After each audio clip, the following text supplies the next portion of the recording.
ਨਾਮ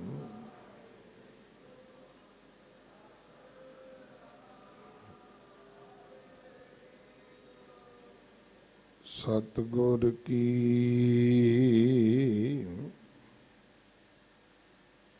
ਜਿਸਨੂੰ ਮਤਿ ਆਵੈ ਸੋ ਸਤਿਗੁਰ ਮਾਹੀ ਸਮਾਨਾ। ਇਹ ਬਾਣੀ ਜੋ ਜੀਉ ਜਾਣੈ ਤਿਸ ਅੰਤਰ ਰਵੈ ਹਰਿ ਨਾਮਾ। ਬਾਣੀ ਗੁਰੂ ਹੈ ਬਾਣੀ ਵਿੱਚ ਬਾਣੀ ਅੰਮ੍ਰਿਤ ਸਾਰੇ। ਗੁਰ ਬਾਣੀ ਕਹੈ ਸੇਵਕ ਜਨ ਮਾਨੈ। ਪਰਤਖ ਗੁਰੂ ਨਿਸਤਾਰੇ। ਬਾਣੀ ਬਿਰਲੋ ਵਿਚਾਰਸੀ ਜੇ ਕੋ ਗੁਰਮੁਖ ਹੋਏ। ਇਹ ਬਾਣੀ ਮਹਾਂਪੁਰਖ ਕੀ ਨਿਜ ਘਰ ਵਾਸਾ ਹੋਏ। ਸੱਜਣ ਸੱਚਾ ਪਾਤਸ਼ਾਹ ਸਿਰ ਸਾਹੰਦ ਸਾਹੂ।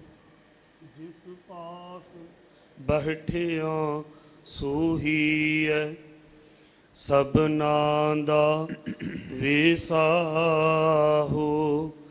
ਜਿਸ ਪਾਸ ਬੈਠਿਆ ਸੋਹੀਐ ਸਭਨਾਂ ਦਾ ਵਿਸਾਹੋ। ਸਤਨਾਮ ਸ੍ਰੀ ਵਾਹਿਗੁਰੂ ਸਾਹਿਬ ਜੀ। ਟੋਡੀ ਮਹੱਲਾ ਪੰਜਵਾ। ਘਰ ਦੂਜਾ ਦੋ ਪਦੇ ਇੱਕ ਓੰਕਾਰ। ਸਤਿਗੁਰ ਪ੍ਰਸਾਦ ਮੰਗੋ ਦਾਨ ਠਾਕੁਰ ਨਾਮ। ਅਵਰ ਕਛੂ ਮੇਰਾ ਸੰਗ ਨਾ ਚਾਲੈ।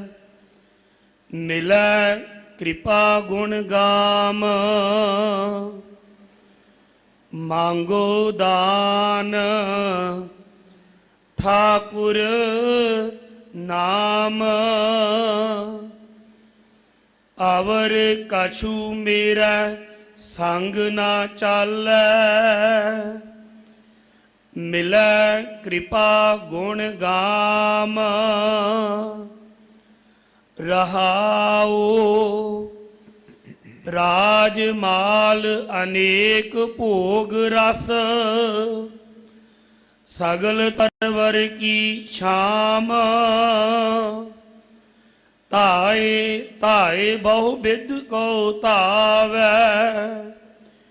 ਸਗਲ ਨਿਰਾਰਥ ਕਾਮ। ਬਿਨ ਗੋਵਿੰਦ ਅਵਰ ਜੇ ਚਾਹੋ। ਦੀਸੈ ਸਗਲ ਬਾਤ ਹੈ ਖਾਮ। ਕਹੋ ਨਾਨਕ ਸੰਤ ਰੇਨ ਮੰਗੋ। ਮੇਰੋ ਮਨ ਪਾਵੈ ਬਿਸਰਾਮ ਬਿਨ ਗੋਵਿੰਦ ਅਵਰ ਜੇ ਚਾਹੋ ਦੀਸਾ ਸਗਲ ਬਾਤ ਹੈ ਖਾਮ ਕਹੋ ਨਾਨਕ ਸੰਤ ਰੇਨ ਮੰਗੋ मेरो मन पावै बिसराम। वाहिगुरु जी का खालसा वाहिगुरु जी की फतेह। गुरु दर ते हाजर गुरु सवारे खालसा जी, आप जी वडभागे हो।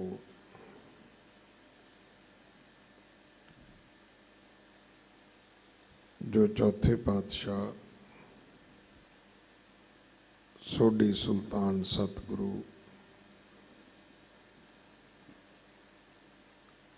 धन धन रामदास गुर जिन सिरिया तिने सवारिया पूरी होई करामात आप सिरजनहारे धारिया सिखी अतै संगति पार ब्रह्म कर नमस्कारिया। इन्हां अजमतां इन्हां वडियाइयां दे मालक सतगुरु गुरु रामदास पातशाह महाराज जी दे पवित्र अस्थान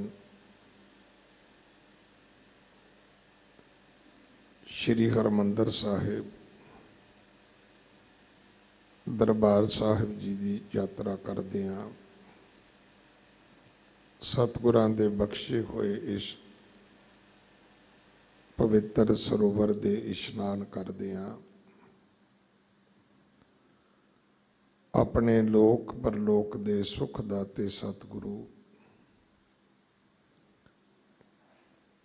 छतर चवर तखत दे मालक सतगुरु धन धन धन श्री गुरु ग्रंथ साहिब पातशाह महाराज जी दे हजूर मनुखा जीवन दीयां घड़ियां नूं सफला कर रहे हो। हुण समा है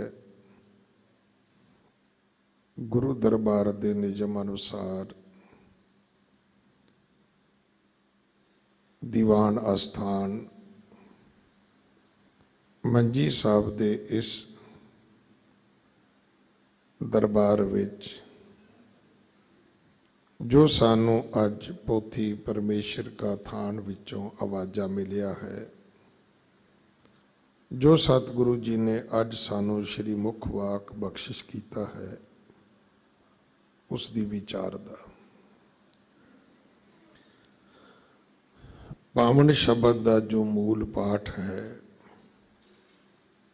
वो आप जी ने गुरु के वजीर पासों सरवण किया है।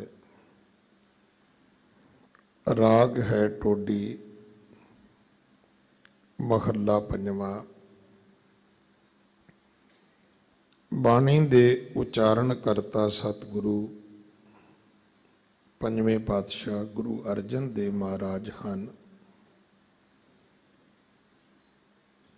शब्द दे दो पदे ने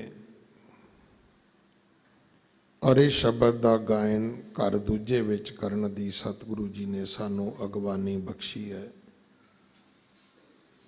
सारियां तो पहला परमेश्वर का मंगल है एक ओंकार सतगुर प्रसाद। ये सिक्खी का मूल सूत्र है।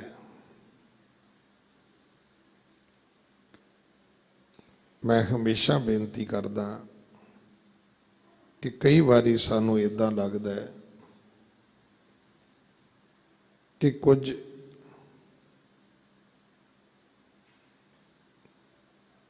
जथेबंदियां दे इकट्ठे होण नाल जां कुछ राजनीतिक पार्टियां दे इकट्ठे होण नाल पंथ इकट्ठा हो जाएगा। ਗੱਠ ਜੋੜ ਤੇ ਹੋ ਸਕਦਾ ਹੈ, ਅਲਾਇੰਸ ਹੋ ਸਕਦਾ ਹੈ। ਪੰਥਕ ਜਲਾਓ ਨਹੀਂ ਛੱਡ ਸਕਦਾ, ਕਿਉਂਕਿ ਸਵਾਰਥ ਮੁਫਾਦ ਉਹ ਟਿਕੇ ਰਹਿਣਗੇ। ਜਿਹੜਾ ਪੰਥ ਸ਼ਬਦ ਹੈ, ਇਹਦੀ ਵਿਆਖਿਆ ਜਿਹੜੀ ਮਕਾਲਫ ਨੇ ਕੀਤੀ ਹੈ ਉਹ ਬੜੀ ਸੁੰਦਰ ਹੈ। ਉਹ ਕਹਿੰਦਾ ਜਿਹੜਾ ਚੜ੍ਹਦੀ ਕਲਾ ਦਾ ਖਾਲਸਾ ਹੈ ਉਹ ਪੰਥ ਹੈ।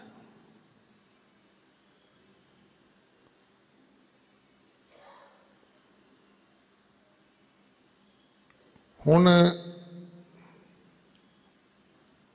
ਜੇ ਅਸੀਂ ਮੂਲ ਤੋਂ ਖੁੰਝ ਜਾਵਾਂਗੇ, ਅੱਜ ਭਿੰਨਤਾ ਕੀ ਹੈ? ਅੱਜ ਸਾਡਾ ਨਾ ਅੰਮ੍ਰਿਤ ਇੱਕ ਹੈ, ਨਾ ਅੰਮ੍ਰਿਤ ਵੇਲਾ ਇੱਕ ਹੈ। ਕਈ ਅੱਧੀ ਰਾਤ ਨੂੰ ਪ੍ਰਭਾਤ ਕਹੀ ਜਾਂਦੇ ਨੇ, ਕਈ ਰਾਤ ਫੇਰੀ ਨੂੰ ਪ੍ਰਭਾਤ ਫੇਰੀ ਕਹੀ ਜਾਂਦੇ ਨੇ। ਮੈਂ ਜਿੰਨੀ ਕੁ ਗੁਰਬਾਣੀ ਪੜ੍ਹੀ ਜਾਂ ਜਿੰਨੀ ਕੁ ਮੈਨੂੰ ਸਮਝ ਆਈ, ਮੈਂ ਤੇ ਆਪਣੀ, ਦੇਖੋ ਇਹ ਗੱਲ ਤੇ ਮੈਂ ਆਪ ਜੀ ਨੂੰ ਵੀ ਬੇਨਤੀ ਕਰਾਂ, ਇਹ ਮੇਰੇ ਤੇ ਵੀ ਲਾਗੂ ਕਰੋ, ਦੂਜਿਆਂ ਤੇ ਵੀ ਕਰੋ, ਕਿ ਕੋਈ ਵੀ ਵਿਅਕਤੀ ਆਪਣੀ ਅਕਲ ਨਾਲੋਂ ਸਿਆਣੀ ਗੱਲ ਨਹੀਂ ਜੇ ਕਰ ਸਕਦਾ। ਉਹ ਉਨੀ ਕੀ ਗੱਲ ਕਰੇਗਾ ਜਿੰਨੀ ਕੁ ਅਕਲ ਦਾ ਮਾਲਕ ਹੋਏਗਾ। ਐਵੇਂ ਕੋਈ ਉਧਾਰੀ ਲਿਆ ਕੇ ਸ਼ੁਰਲੀ ਛੱਡ ਵੀ ਦਵੇ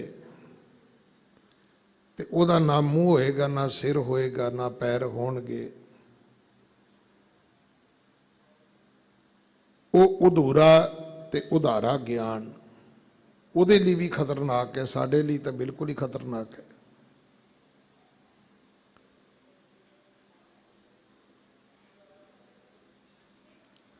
ਇਸ ਕਰਕੇ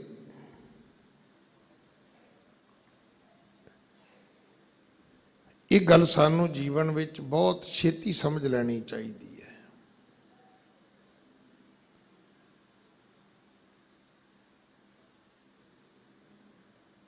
ਕਿ ਪਰਮਾਤਮਾ ਇੱਕ ਹੈ। ਜੇ ਪਰਮਾਤਮਾ ਇੱਕ ਹੈ, ਫਿਰ ਉਸ ਤੋਂ ਅੱਗੇ ਆਈਏ ਤੇ ਸਾਡਾ ਗੁਰੂ ਵੀ ਇੱਕ ਹੈ।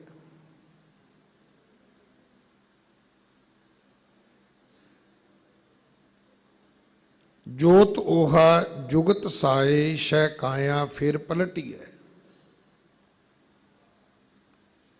ਕੀ ਕੋਈ ਉੱਚੀ ਬਾਂਹ ਕਰਕੇ ਕਹਿ ਸਕਦਾ ਵੀ ਸਾਡੇ 10 ਗੁਰੂਆਂ ਦੇ 10 ਸਿਧਾਂਤ ਨੇ, 10 ਮਰਿਆਦਾ ਨੇ, ਸਾਡੇ 10 ਗੁਰੂਆਂ ਦੀ 10 ਤਰ੍ਹਾਂ ਦੀ ਸੰਗਤ ਹੈ, 10 ਤਰ੍ਹਾਂ ਦੀ ਉਹਨਾਂ ਦੀ ਬਾਣੀ ਹੈ, ਪਰ ਜਿਨ੍ਹਾਂ ਨੂੰ ਅਸੀਂ ਗੁਰੂ ਘਰ ਤੋਂ ਵਰਸਾਏ ਬਖਸ਼ੇ ਕਹਿੰਦੇ ਆ, ਉਹਨਾਂ ਸਾਰਿਆਂ ਦੀ ਵੱਖਰੀ ਵੱਖਰੀ ਹੈ।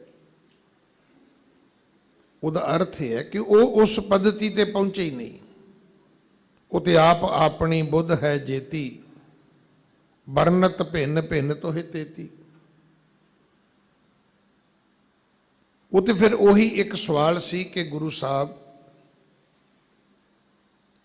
ਇਹ ਜਿਹੜੇ ਇਸਲਾਮ ਵਾਲੇ ਨੇ ਤੇ ਜਿਹੜੇ ਸਨਾਤਨ ਵਾਲੇ ਨੇ, ਕੋਈ ਕਹਿੰਦਾ ਜੀ 7 ਆਗਾਸ ਨੇ 7 ਪਤਾਲ ਨੇ, ਕੋਈ ਕਹਿੰਦਾ ਜੀ 14 ਆਗਾਸ ਨੇ 14 ਪਤਾਲ ਨੇ, ਤੇ ਮਹਾਰਾਜ ਇਹਨਾਂ ਦੇ ਵਿੱਚੋਂ ਸੱਚ ਕੌਣ ਬੋਲਦਾ? ਵੇਖੋ, ਪਹਿਲੀ ਗੱਲ ਤੇ ਗੁਰੂ ਸਾਹਿਬ ਦੀ ਜਿਹੜੀ ਜੁਗਤੀ ਹੈ,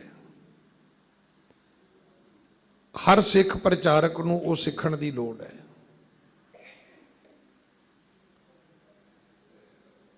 ਕਿਉਂਕਿ ਇੱਥੇ ਭੁਗਤ ਗਿਆਨ ਦਇਆ ਭੰਡਾਰਨ,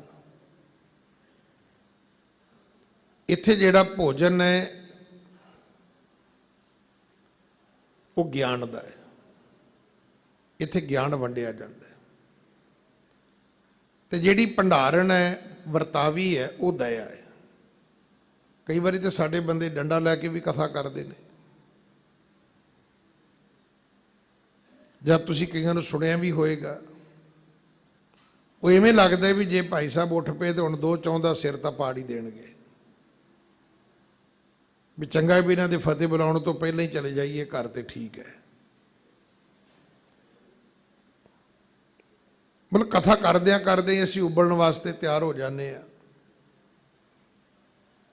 ਇੱਥੇ ਦਇਆ ਭੰਡਾਰਨ ਹੈ।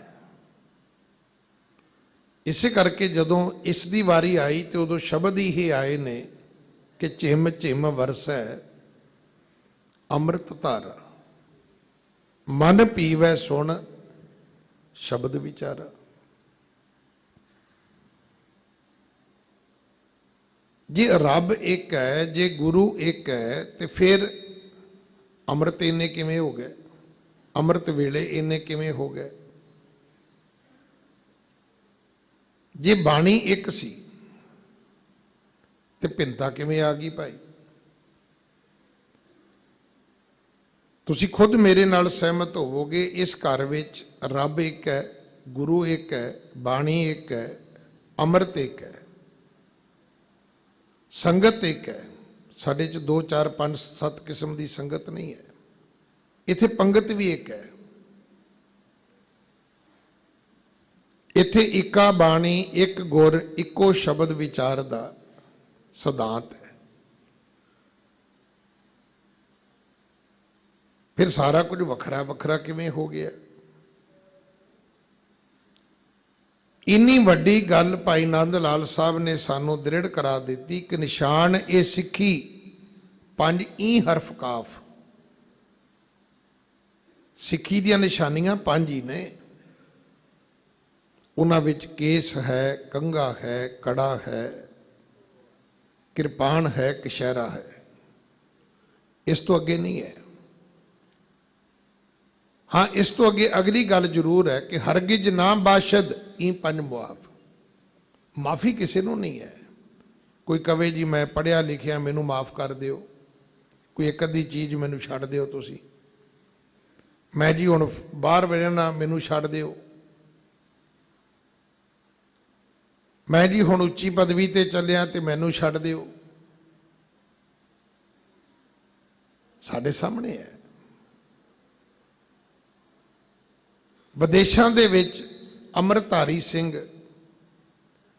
ਜੇ ਡਿਫੈਂਸ ਮਿਨਿਸਟਰ ਹੋ ਸਕਦੇ ਨੇ ਤੇ ਮੇਰੇ ਮੁਲਕ ਦਾ ਇੱਕ ਛੋਟਾ ਜਿਹਾ ਅਫਸਰ ਕਿਉਂ ਨਹੀਂ ਹੋ ਸਕਦਾ?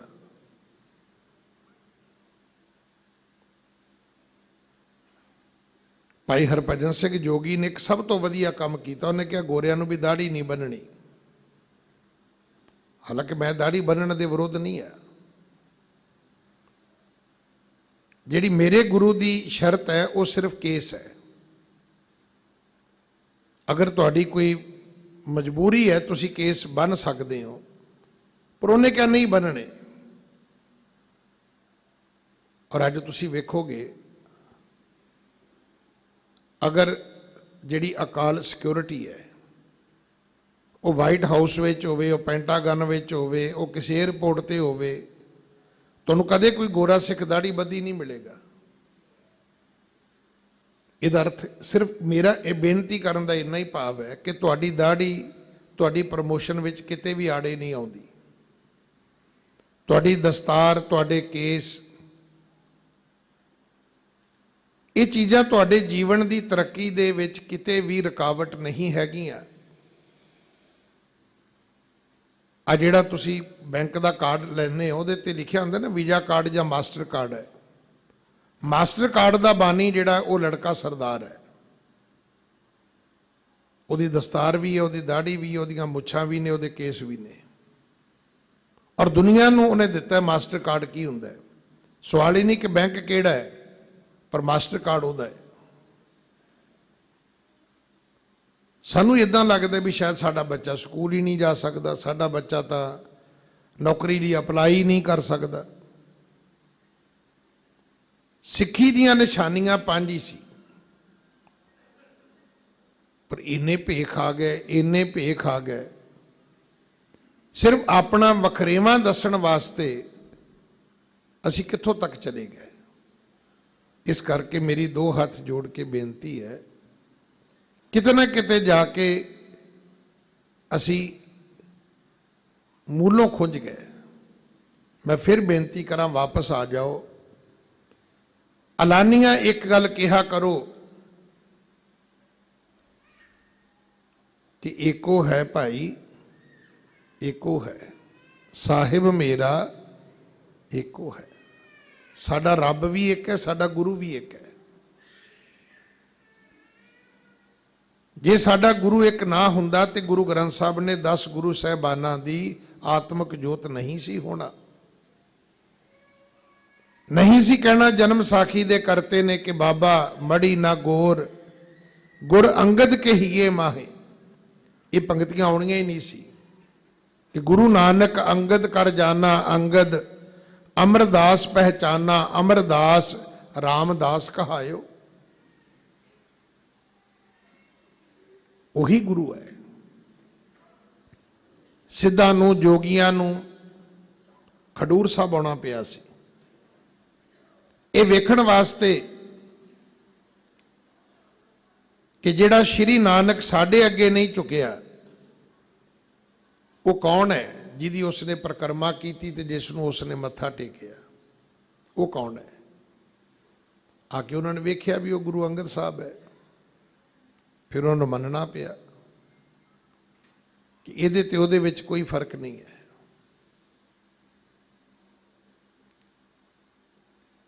ਅਸੀਂ ਗੁਰੂ ਵੀ ਇੱਕ ਨਹੀਂ ਮੰਨਦੇ, ਰੱਬ ਤੇ ਅਸੀਂ ਮੰਨ ਹੀ ਲੈਨੇ। ਹੁਣ ਤੁਸੀਂ ਕਹੋ ਜੀ ਗਿਆਨੀ ਜੀ ਜਦੋਂ ਤੁਹਾਡੀ ਕਥਾ ਆਉਂਦੀ ਤੁਸੀਂ ਇਸੇ ਤੇ 5 ਮਿੰਟ ਖਾ ਜਾਂਦੇ ਹੋ, ਰੱਬ ਇੱਕ ਹੈ ਅਸੀਂ ਮੰਨਦੇ ਹਾਂ। ਅੱਛਾ ਮੰਨਦੇ ਤੇ ਦੱਸੋ ਫਿਰ ਜਿਹੜਾ ਮੁਸਲਮਾਨਾਂ ਦਾ ਅੱਲਾ ਹੈ ਤੁਸੀਂ ਉਹਨੂੰ ਵੀ ਆਪਣਾ ਮੰਨਦੇ ਹੋ? ਨਹੀਂ ਨਹੀਂ, ਇਹ ਕਿੱਦਾਂ ਹੋ ਸਕਦਾ ਹੈ? ਉਹ ਤਾਂ ਉਹਨਾਂ ਦਾ ਹੈ। ਜਿਹਨੂੰ ਹਿੰਦੂ ਵੀਰ ਰਾਮ ਹਰੀ ਕਹਿੰਦੇ ਨੇ ਕਿ ਉਹ ਹਰੀ ਵੀ ਜਿਹੜਾ ਹੈ ਉਹ ਤੁਹਾਡਾ ਹੀ ਹੈ? ਨਹੀਂ ਨਹੀਂ ਨਹੀਂ, ਆਪਣਾ ਕਿਵੇਂ ਹੋ ਸਕਦਾ? ਉਹ ਤਾਂ ਉਹਨਾਂ ਦਾ ਹੈ। ਕੀ ਤੁਸੀਂ ਅੰਗਰੇਜ਼ਾਂ ਦੇ ਗੋਡ ਨੂੰ ਆਪਣਾ ਰੱਬ ਮੰਨਦੇ ਹੋ? ਨਹੀਂ ਨਹੀਂ ਗਿਆਨੀ ਜੀ, ਉਹ ਤੇ ਅੰਗਰੇਜ਼ਾਂ ਦਾ ਹੈ। ਤੇ ਫਿਰ ਆਪਾਂ ਇੱਕ ਰੱਬ ਕਿਵੇਂ ਮੰਨਦੇ ਆ? ਇਹਦਾ ਮਤਲਬ ਰੱਬ ਜਿਹੜਾ ਸਾਡਾ 2-2.5 ਕਰੋੜ ਦਾ ਹੀ ਰੱਬ ਹੈ, ਬਾਕੀ 625 ਕਰੋੜ ਦਾ ਰੱਬ ਤੇ ਹੋਰ ਹੈ ਕੋਈ। ਅਸੀਂ ਤਾਂ ਮੁੱਲ ਹੀ ਖੁੰਝ ਗਏ। ਕਿਵੇਂ ਕਵਾਂਗੇ ਇੱਕ ਪਿਤਾ ਏਕਸ ਕੇ ਹਮ ਬਾਰਕ? ਇਹ ਵਿਆਖਿਆ ਕਿਵੇਂ ਸਾਡੇ ਧਿਆਨ ਵਿੱਚ ਆਏਗੀ ਕਿ ਅਵਲ ਅੱਲਾ ਨੂਰ ਉਪਾਇਆ ਕੁਦਰਤ ਕੇ ਸਭ ਬੰਦੇ? ਅਸੀਂ ਕੁਦਰਤ ਦੇ ਬੰਦੇ ਤੇ ਮੰਨਾਂਗੇ ਨਹੀਂ। ਇਸੇ ਕਰਕੇ ਸਾਨੂੰ ਖੁਸ਼ੀ ਹੁੰਦੀ ਹੈ। ਚੰਗਾ ਸਗੋਂ ਆਪੇ ਲੜ ਕੇ ਮਰੀ ਜਾਂਦੇ ਨੇ, ਸਾਨੂੰ ਖੁਸ਼ੀ ਹੁੰਦੀ ਹੈ। ਸਾਨੂੰ ਅਖਬਾਰ ਪੜ੍ਹ ਕੇ ਵੀ ਕਈ ਵਾਰੀ ਕਹਿਣਾ ਪੈਂਦਾ ਸ਼ੁਕਰ ਹੈ ਵਾਹਿਗੁਰੂ ਦਾ, ਬੱਸ ਦਾ ਐਕਸੀਡੈਂਟ ਹੋਇਆ, ਸਾਡਾ ਕੋਈ ਨਹੀਂ ਸੀ ਉਹਦੇ 'ਚ।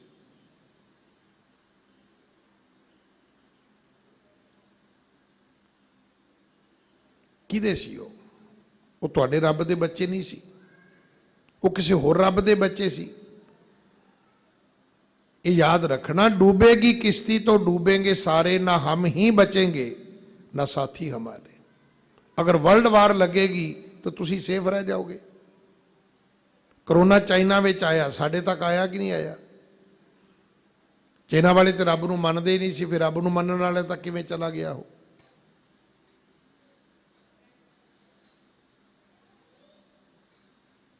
ये जिहड़ी धरती है धर्मशाल के जिन्हों कहने हो, ये कित्थों तक है? अंबाले तक ही है कि थोड़ी जी गांह जाएगी? कि पूरे वर्ल्ड की धरती नूं तुसीं कहने हो धरती थाप रखी धर्मशाल? कि जिहड़ा चंद्रमा सूरज सानू दीदा कि वही बस परमात्मा दा बनाया, बाकी नहीं बनाया। इस करके अजे भी असी बहुत सीमित हाँ। समय की एक अपनी सीमा है। आप मान लीए कि रब एक है, पर एक थां ते नहीं है, ये भी मनना पैना है। वो सारियां थावां ते है। हुण तुसीं कहोगे जे असीं मनदे आ, बिल्कुल नहीं मनदे। आपां जे मनदे होईए ते जिहड़ी गाली देनी गुरद्वारे विच पाप है, वो तुहाडे घर विच भी उन्नी पाप है। ये नहीं भी घर जाके जिन्नियां मर्जी कढो तुसीं।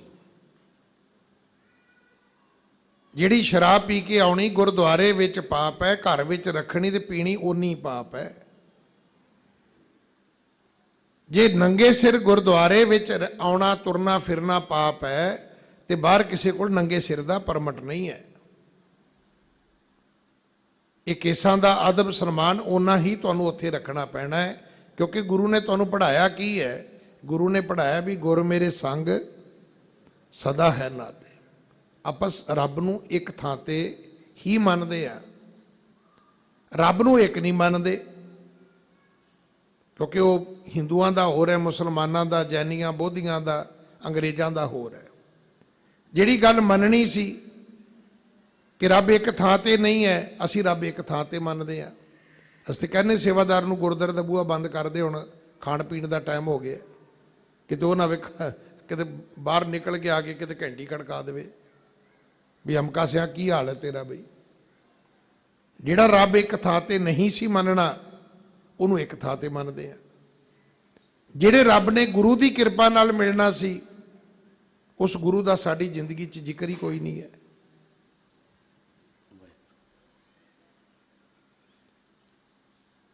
ਗੁਰੂ ਦੀ ਕਿਰਪਾ, ਗੁਰੂ ਦੀ ਵਡਿਆਈ ਦਾ ਅਰਥ ਇਹ ਸੀ ਕਿ ਗੁਰ ਕਿਰਪਾ ਜੇ ਨਰ ਕੋ ਕੀਨੀ। ਜਿਸ ਗੁਰੂ ਦਾ 400 ਸਾਲਾ ਪ੍ਰਕਾਸ਼ ਗੁਰਪੁਰਬ ਮਨਾਉਣ ਜਾ ਰਹੇ ਹੋ, उस गुरु का वचन भी मनो, जिनके दिन मनाते हो तिनका इरशाद भी समझो, जिनके दिन मनाते हो तिनकी बात भी समझो। गुर कृपा जे नर को कीनी, ते ए जुगत पछानी की नानक लीन भयो गोबिंद सिंह जो पानी संग पानी। जिदन गुरु की कृपा होएगी उदन एक जुगती की समझ आएगी तुहानू। वो जुगती की है? दुख विच दुखी नहीं होना, क्योंकि दुख तो दारू है। सुख नाल स्नेह नहीं करना, क्योंकि सुख तो रोग है। हुण सुख नाल स्नेह करके असीं फिर कही जाने जी बड़े ही दुखी हाँ। ये सुख करके होए हो तुसीं।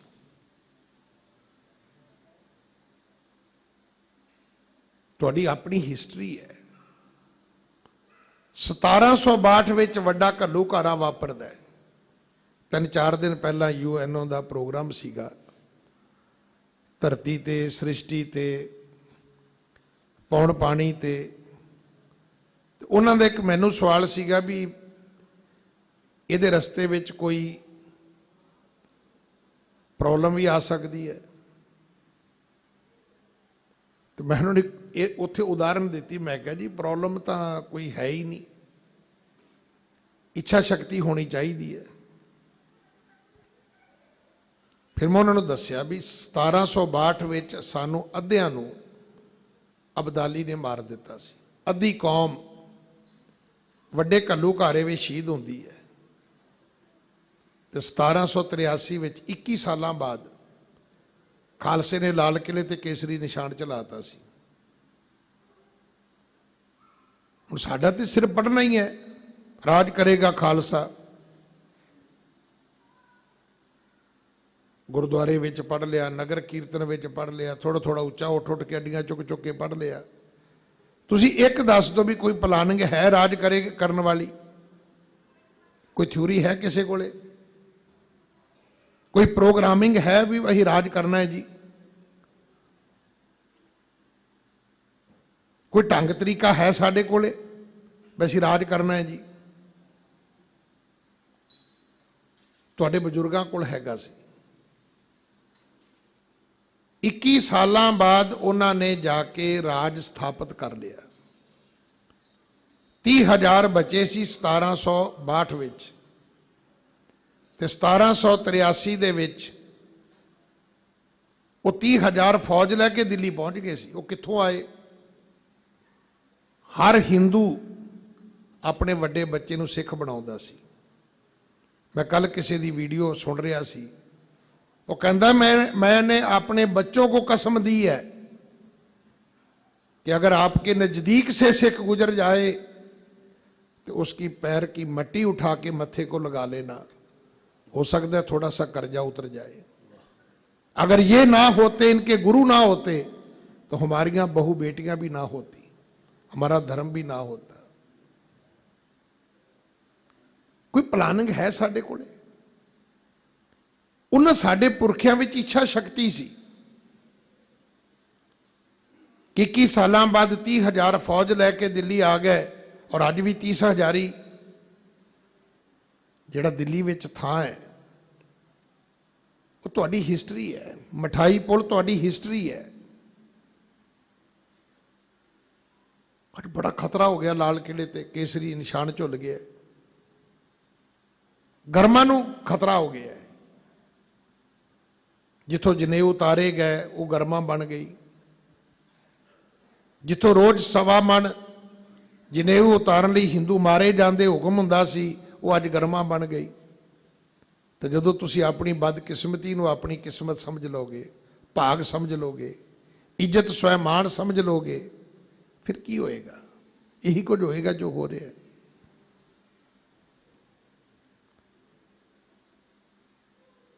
गुरु की किरपा के अर्थ ना ये करो,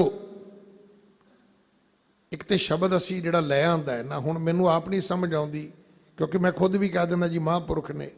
हुण महापुरख के अर्थ तो बड़े वड्डे ने।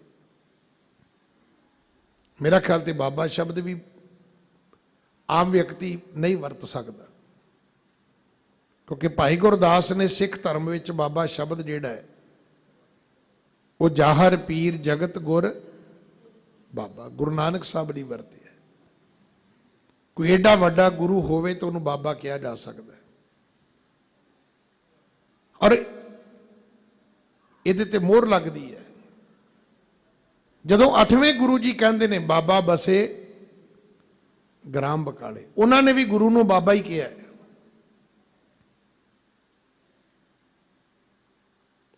उन्होंने भी गुरु वास्ते बाबा शब्द ही वरते है। अज जरूरत इस गल की है कि आप सारे रल मिल के इस गल का यतन करांगे कि दुनिया नूं दस्या जाए कि गुरु की किरपा जिहड़ी है वो जदों भी होएगी ज्ञान के रूप में होएगी। करो किरपा। आप सारे सुनिए कि अज गुरु ने की किरपा साडे ते कीती है। हाँ जी।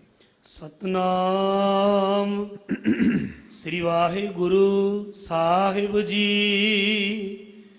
टोडी महला पंजवा। घर दूजा।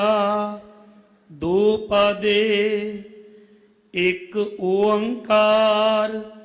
सतगुर प्रसाद मांगो दान ठाकुर नाम।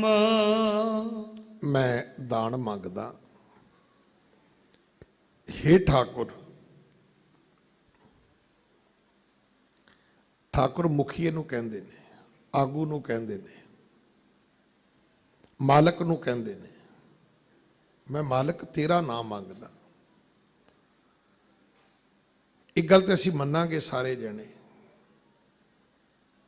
अगर मैनू कोई मंत्री मिल जाए, कोई प्रधानमंत्री मिल जाए, कोई राष्ट्रपति मिल जाए, कोई रब दा नवाजिया मिल जाए, जां कदे मैनू अवसर मिल जाए अपने पिता कोलों, अपनी माता कोलों, ईवन पत्नी भी कहती है भी जे किते मैनू इहो जिहा मौका मिले कि मेरा पति कहे भी तू कुछ मंग, तो जरूर साडी कोई ना कोई प्लानिंग होएगी भी उत्थे मैं की मंगना है।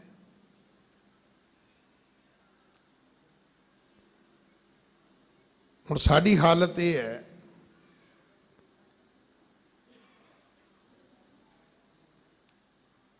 करतारपुर साहब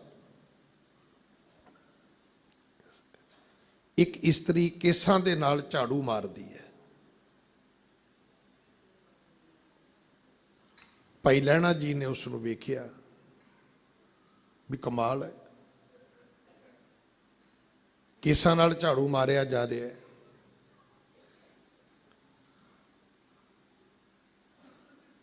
हुण उस इस्त्री ने कहा, आख्या भगता मैनू पछाणिया? कहता नहीं। आख्या मैं उही देवी हाँ ਜਿਹਦੇ ਹਰ ਸਾਲ ਤੂੰ ਦਰਸ਼ਨ ਕਰਨ ਆਉਣਾ ਹੈ। ਆਖਿਆ ਮਾਂ ਇੱਥੇ ਤੂੰ ਕਿਵੇਂ ਹੈ?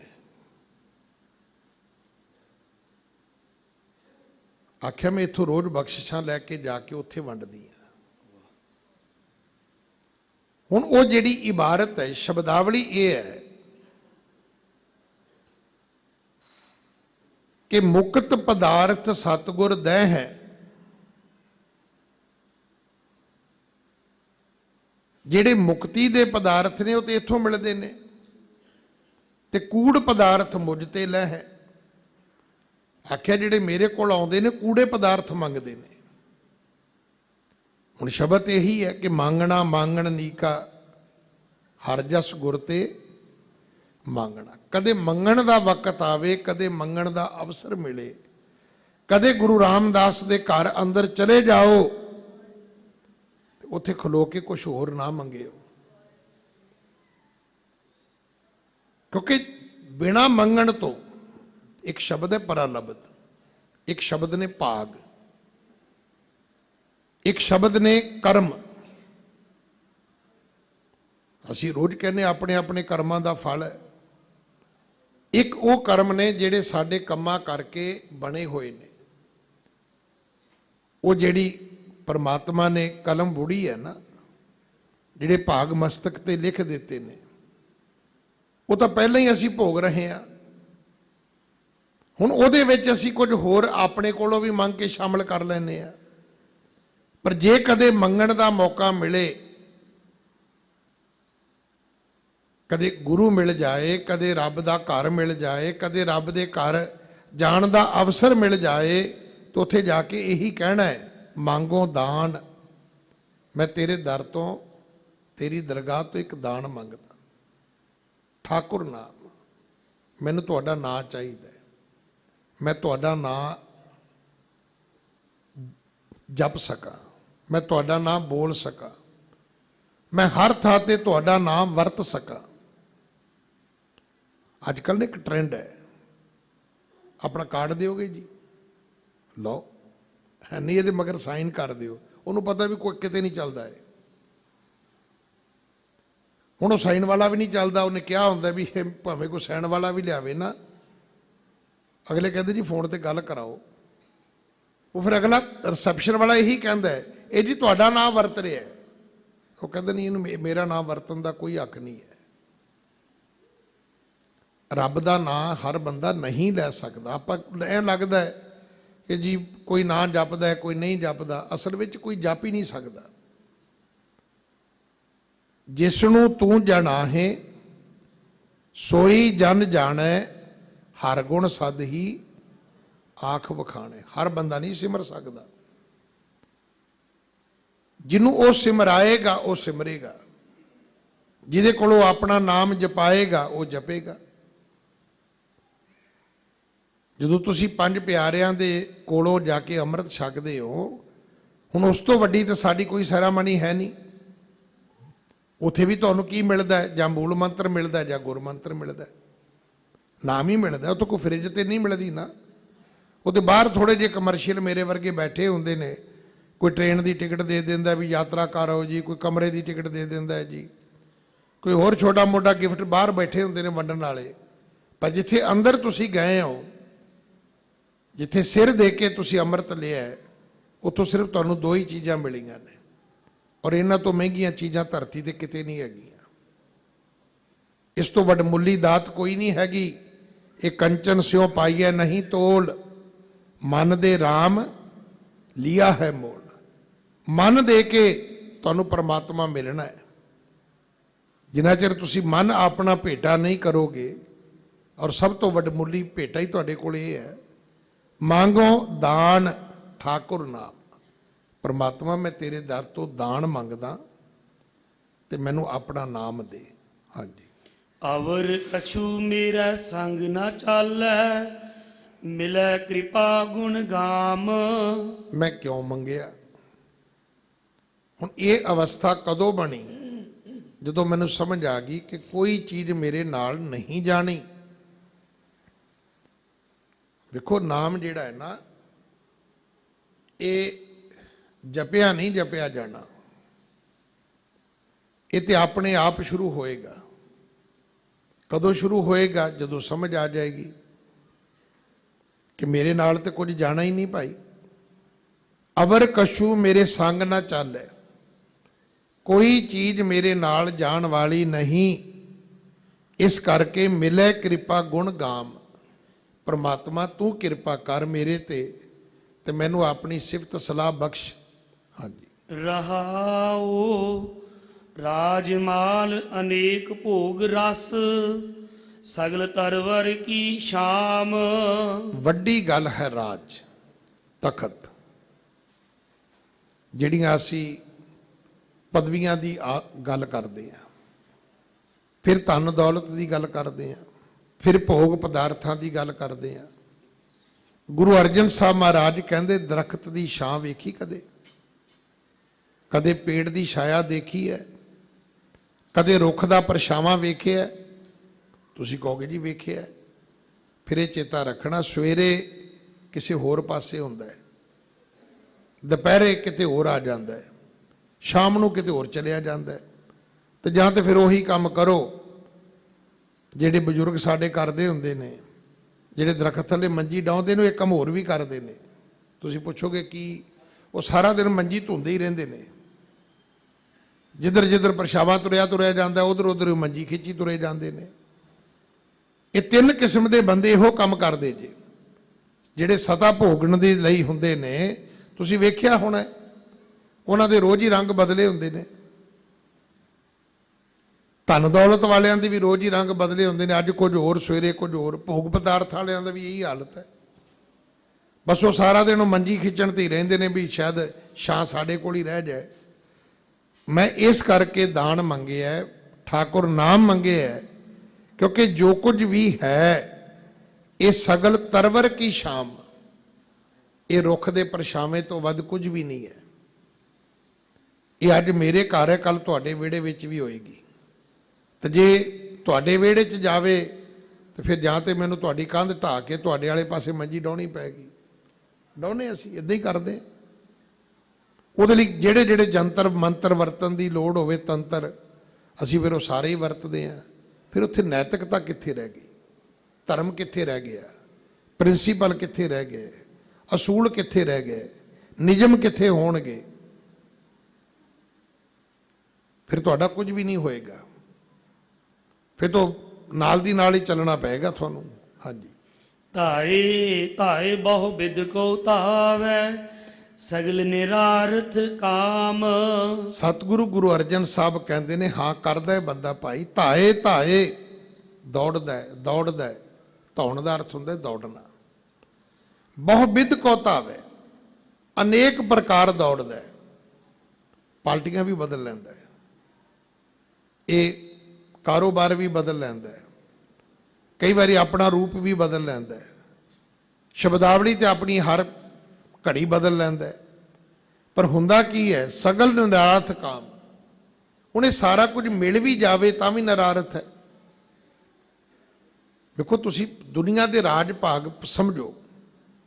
ਬਹੁਤ ਵੱਡਾ ਰਾਜ ਕੀਤਾ ਔਰੰਗਜ਼ੇਬ ਨੇ 50 ਸਾਲ, ਮਹਾਰਾਜਾ ਰਣਜੀਤ ਸਿੰਘ ਨੇ ਕੀਤਾ 40 ਸਾਲ।